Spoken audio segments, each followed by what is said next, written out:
Hey, I'm JR, and on this season of Trail Mix, I'm gonna take you around, under, and through Arizona. Join me in my quest to see the best trails that Arizona has to offer, from the iconic spots to the hidden gems. Along the way, we'll be diving deep into what makes Arizona's trails some of the best in the world.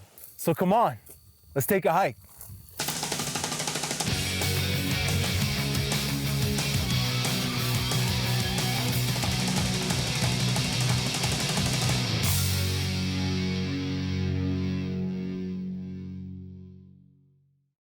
If you live in Arizona, you know this state is home to some of the most famous landmarks and natural wonders in the world. This episode is about none of those. Instead, today we're visiting those locations that are amazing in their own right, but you might not hear about unless you ask a local.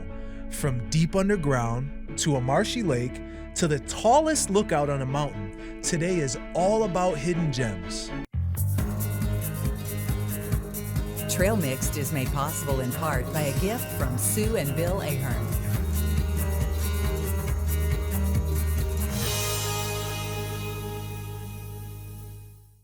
And by contributions to your PBS station from viewers like you. Thank you.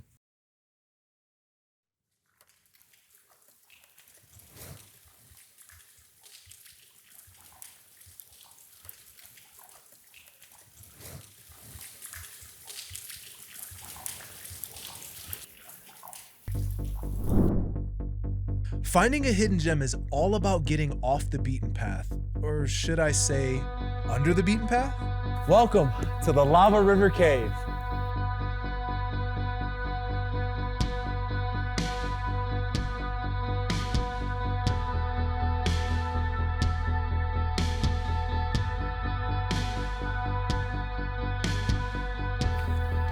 Jut? Yeah, JR. Good to meet you, man. Likewise, man. Pleasure to meet you, buddy. You down to go find a cave? Indeed I am. Okay, I believe today we're hiking the Lava River Cave. Lava River. Down? I've heard of it before. Yeah, I bet you have. Okay, yeah, Come let's on. go find it. Let's go take a hike. Today I'm hiking with Jut Wynn, a cave scientist and conservation ecologist. Jut is an experienced explorer who has led over 80 cave science expeditions in the furthest caverns of the world, has discovered dozens of new species, and has provided the first evidence of cave-like features on Mars. So the Lava River Cave is open all year, but the road is closed in the winter. So my suggestion to you is if you do want to come here in the winter, make sure you prepare to be hiking through snow, maybe some gaiters, some snowshoes, or just be prepared to run into some mud. But it's part of the adventure.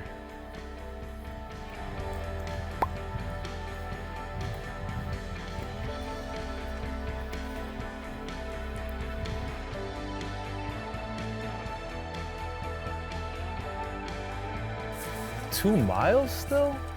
Got a ways to go. It feels like we've been hiking about an hour. So how long do you think we've gone? Well, the GPS track and what we're seeing are telling me two different things. According to the GPS track, it was saying we got a mile more to go, and maybe that's if we were doing a straight line distance. But I guess we will find out shortly whether or not there's another 2 miles to go. Yeah, I'm not tripping off the fact that we have to hike further. I'm just, I don't know. I'm just surprised. I'm shocked. But whatever. We may as well hit the road, huh? Let's hope that is incorrect. Yeah.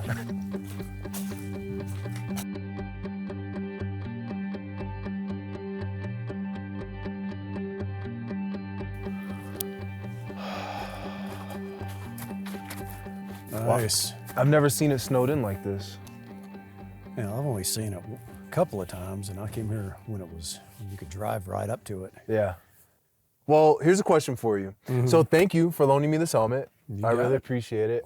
Do you have any safety tips for me? General cave safety tips? Well, you just gave me a really easy one. The first one. Yes. Yeah? Yeah. Most importantly, we want to protect our heads. So we always wear helmets. 3 sources of light. One that you'll have on you. And then, maybe you have a couple of spares. I view this as preparing for battle when you do this sort of work. I got extra water. I got a first aid kit. I have a multi-tool. I have plenty of batteries, plenty of food. If something went sideways down there and we got stuck underground, this is a very tame cave, so it's most unlikely we'd need anything like that. But, being prepared is most important. So that's how we do it. We just, we plan and we prepare. Well, I feel much better prepared. And I am like really excited to have this kind of solo experience with you, you know? So I say we get in there, man. All right. Come on, lead the way. Let's do it. You the man. Oh, this is very wet snow. Yep. Maybe I'll just slide. It's like, pretty much for the time of the year. It's wet and heavy. I think I'm just gonna slide on purpose. Okay, here we go.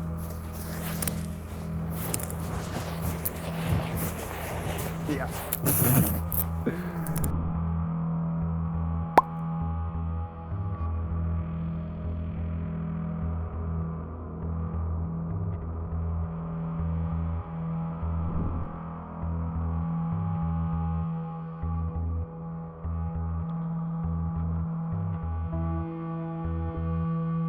Not what you would expect in the desert to see ice and ice cave. I mean, what a visual treat. Yeah, what's really fascinating about this is like these formations that you're seeing right here, you will see these in limestone caves, but this will be rock. Okay. And it'll look just like this. You have this, we would call this flowstone. And you would have these exact formations, but this is ice. And when it gets warmer, the ice will melt. And this formation will cease to exist. Oh, it's getting big here. Wow, this is huge. Yeah, the passage is opening up.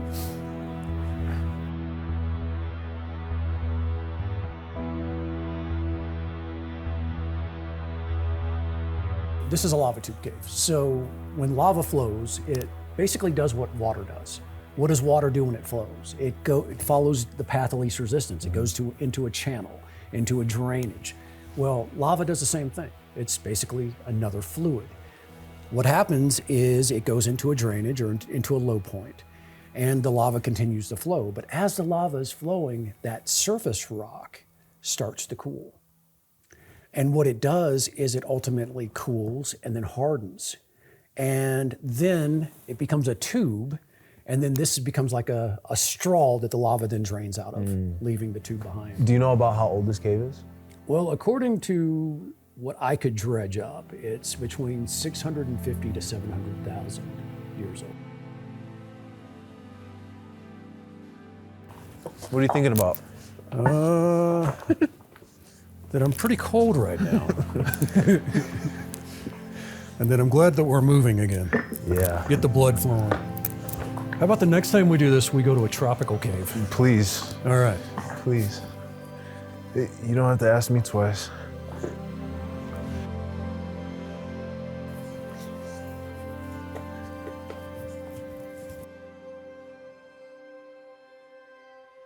So you see how this is kind of like ropey looking here and very smooth? Yep.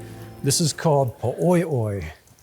And if it sounds Hawaiian, that's because it is Hawaiian. It's a term that we borrowed from the Hawaiians to use to describe these different types of lava. There's two types. One is called a'a, and it's very crinkly, very angular because it's slower moving lava.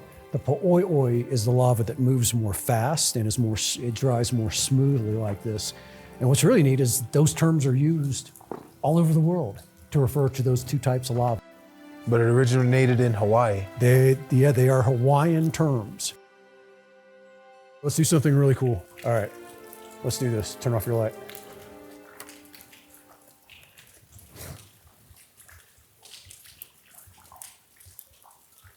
It's unbelievably dark in here. Like darker than when you close your eyes in the real world, you know? Mm-hmm.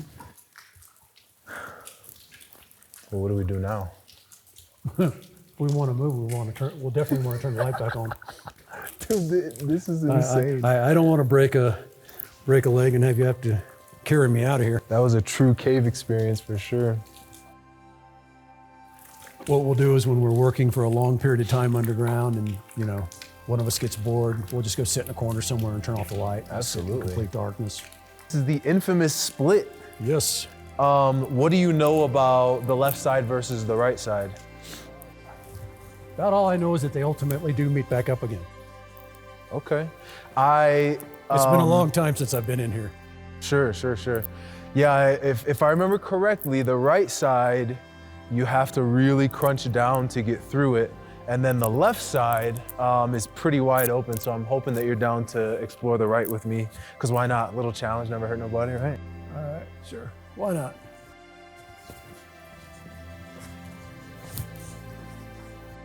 So you recall this being tight through here? Oh yeah.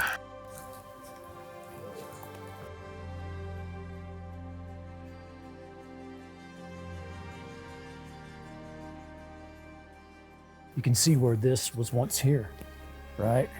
And it, so, you know, things further up, things larger. That would not feel good if that were to fall on you. So pretty much everything that you see on the floor that is loose like this was at one point on the ceiling. Case in point, right here. All of this was once part of the ceiling. That's intense. Yeah. Oh geez, there's my helmet. Okay. Yeah. Here's the pain. That's where the wearing of helmet makes you very happy that you're doing so, because that would hurt. I actually have knee pads in my car.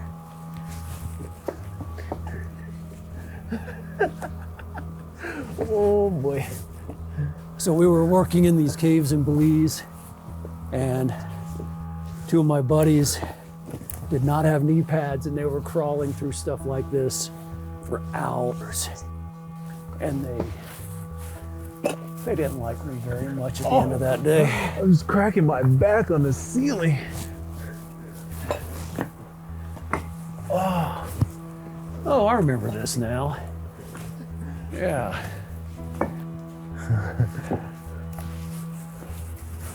Well, Jut, we made it through the squeeze. You ready to head back? Yeah, let's do it. All right, man. Yeah, so that right side and left side connect in a loop. So now we're heading back through the left-hand loop backwards and then heading our way back to the entrance. Which is now the right-hand loop.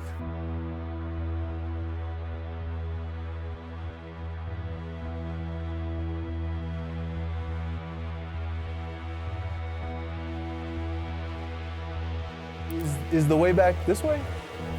I'm pretty sure it's this way, isn't it? Because it would be Why don't we just go along, back? It would be this. It would be parallel to the squeeze, which would be this way. No, that is the squeeze. No, the squeeze is over that way. We just came through it. It's easy to get lost in these things, huh? No worries. Yeah, the good thing about this one is it's a tube. You know, Yeah. it's like a straw. Yeah. I've been in others that are incredibly mazy, and yeah, you can totally get turned around. Yeah. Well, how about this? You lead the way from now on. All right, you got it.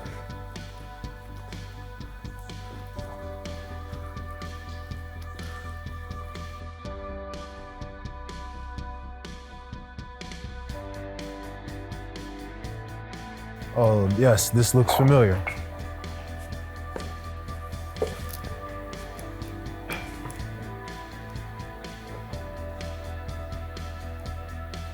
This is the way out, just in case you're wondering.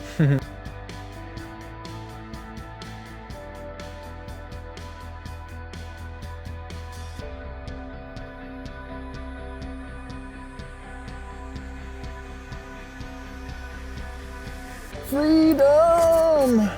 Oh, yeah. We're alive. The light. I see the light. Jut, we made it out. We're back in the light. We made it out of the cave. It's a good day. Dude, that was so much fun, man. Thank you so much for keeping me safe with the helmet, the safety tips, and sharing your knowledge about cave. Thanks for having me, man. Appreciate you, my brother. Appreciate you. Thank you. Deep thanks to you, and as always, a deep thanks to you for hiking with us at the Lava River Cave. Appreciate you. We'll catch you on the next one. Hey, did you save me a piece of that orange? I guess you some peels. I'll take it. It was incredible getting underground with Jut and learning all about cave systems, but I'm definitely ready to see the sunlight and spend some time in the warmth. On our next trail, we're headed to Pine Top to a fire watchtower on the tip of a mountain.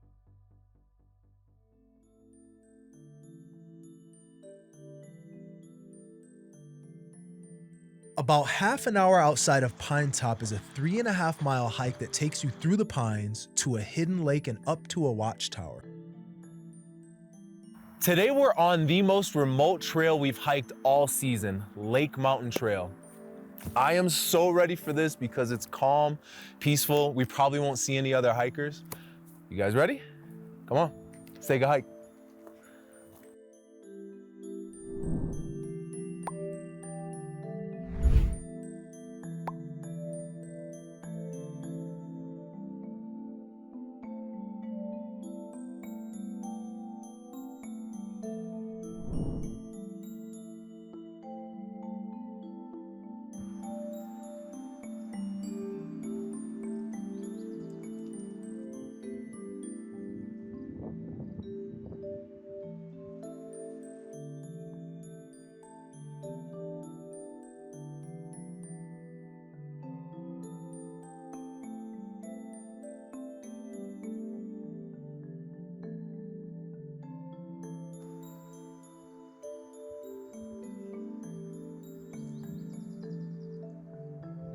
If you look, we're passing through tons of pine cones, little mini baby trees, then these beautiful teenage trees that are bright green, then you have these huge trees that are flourishing, then you have trees at the end of their life cycle where they've fallen down, and also a lot of burn damage, but I'm seeing the entire cycle of a pine tree, and these are experiences that you can only get in nature.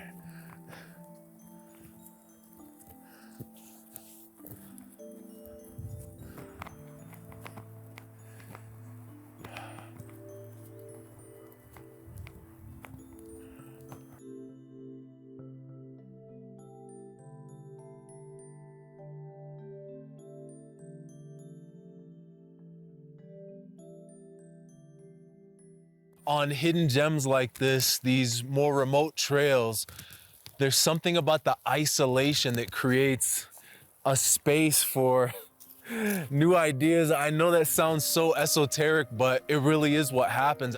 Being out here alone and in the quiet really has my mind in a brand new space, and it's just very satisfying to experience.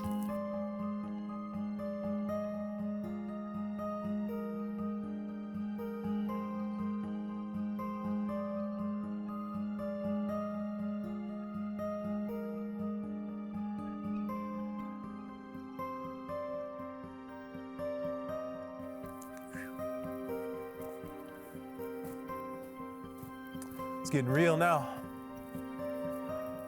The heart rate has officially risen.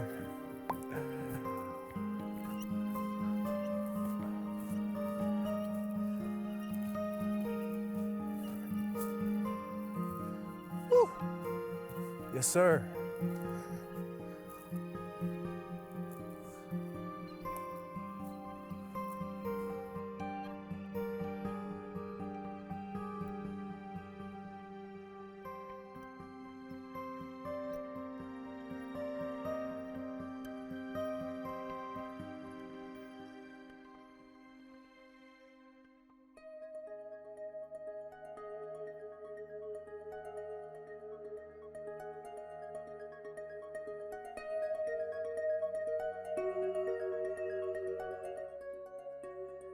So I have been to this spot before with my daughter, and the last time we came here, there was no water at all. It was a tepid, fly-infested mud hole. This is wildly different and much more beautiful, much more lush. I mean, water is life, so you're just seeing life bursting everywhere. Tons of vegetation. I can hear a gang of frogs. And I would imagine that if we weren't here, there would be some sort of four-legged animals here enjoying this water.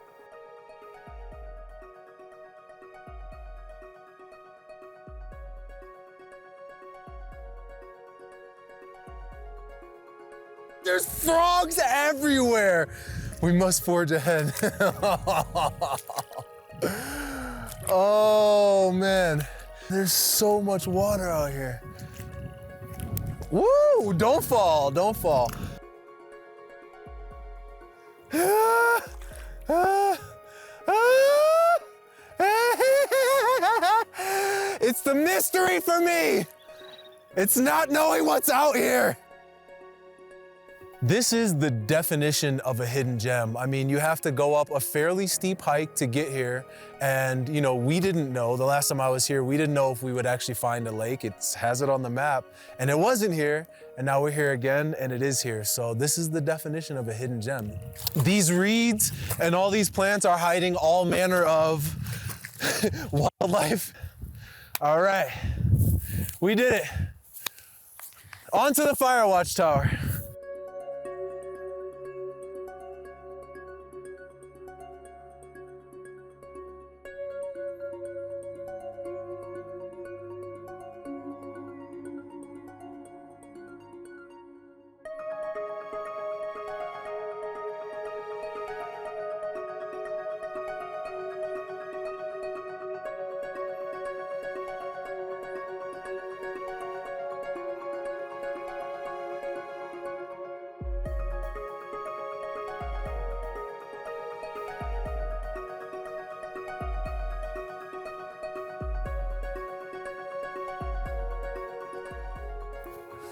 I see the tower. This is the last push.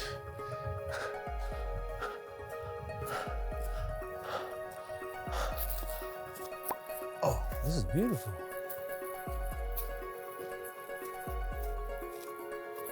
Wow. Look at the natural archway that these bent trees make. That's so cool. Wow.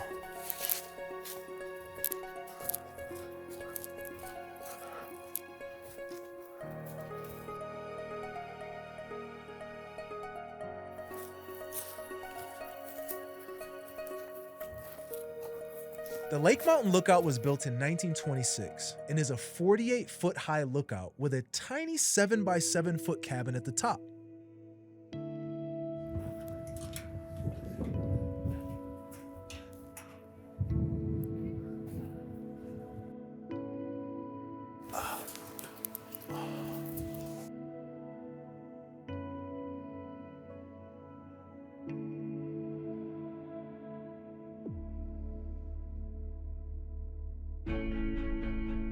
There's no video that can do this justice ever.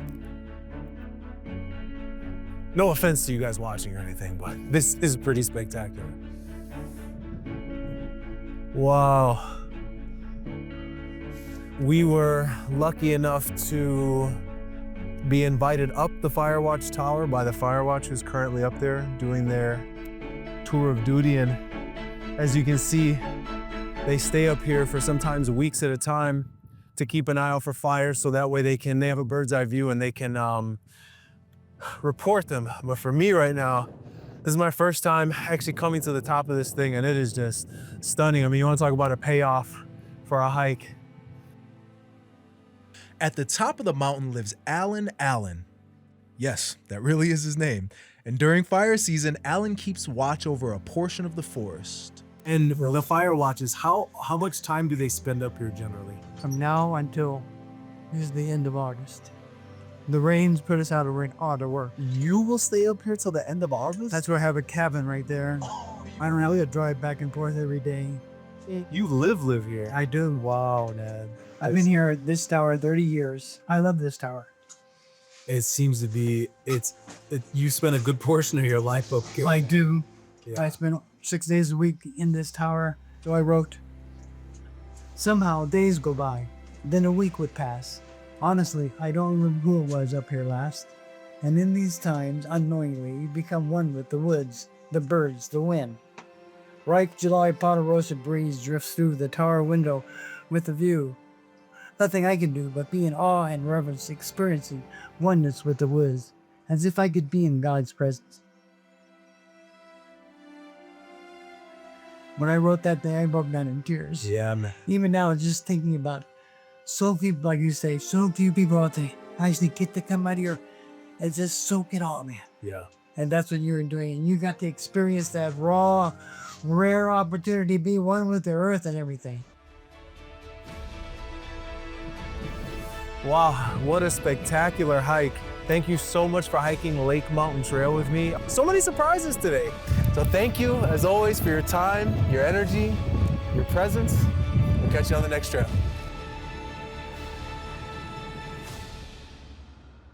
From deep underground to a Firewatch tower nearly touching the sky, Arizona is full of incredible hikes and unique people to learn from. While the more famous Arizona treks are certainly superb, there's plenty of paths that lead to experiences amazing in their own right.